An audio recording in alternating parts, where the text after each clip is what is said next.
In Wake Up Money this morning, there are many myths out there when it comes to investing money, including what people believe real diversification actually involves. Karl Eggerss is a market analyst at bizradio.com, and he's joining us now to debunk some of those myths. Good morning. Good morning. All right, I want to get to your definition of what real diversification is, but one thing that stands out to me is that you say it's not about owning 10 mutual funds or color brochures. Right.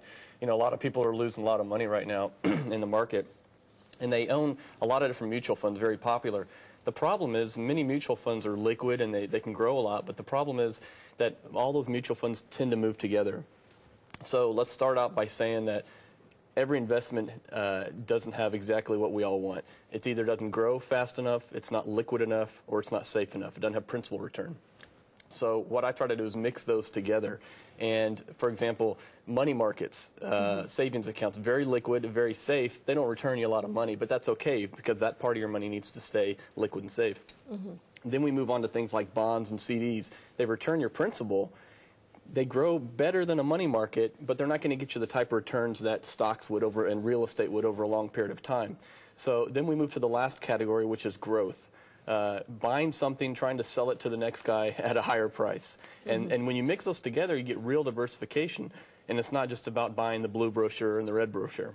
So it's just a little bit of everything, really. It is, but again, the problem is a lot of people think by owning different mutual funds, they have a little bit of everything, and they really don't.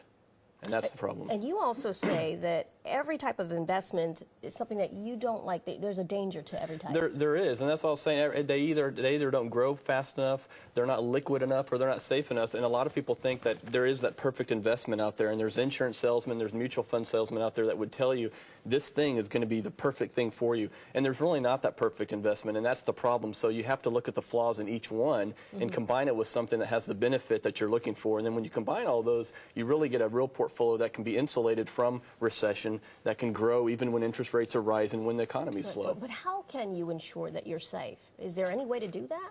Well, again, if you understand that money markets and CDs and things like that, they're not going to grow you 8, 9, 10% a year, but in times like these when the market's not doing well, you will get your money back. And at the end of the day, that's not a bad thing to have right now in this environment. At some point, stocks will be a great bargain, and we will want some of those. But right now, having your principal returned to you is very important. Absolutely, but in this time when the stocks are kind of down and you know things are bad out there, is it a good time to start investing? Well, this is definitely, and this is the time to start building your shopping list. And there's still things to invest in the stock market. Energy stocks, agricultural stocks are doing very well. Fertilizer stocks are doing extremely well. And being in Houston, obviously, energy stocks are a great place to be right now. Things to avoid: airline stocks, home builders, financial stocks. But at some point, and it'll probably be another year from now, those will be a good deal as well. All right. Well, Karl Eggerss, thank you so much for coming in. Thank you. All right, from Biz Radio.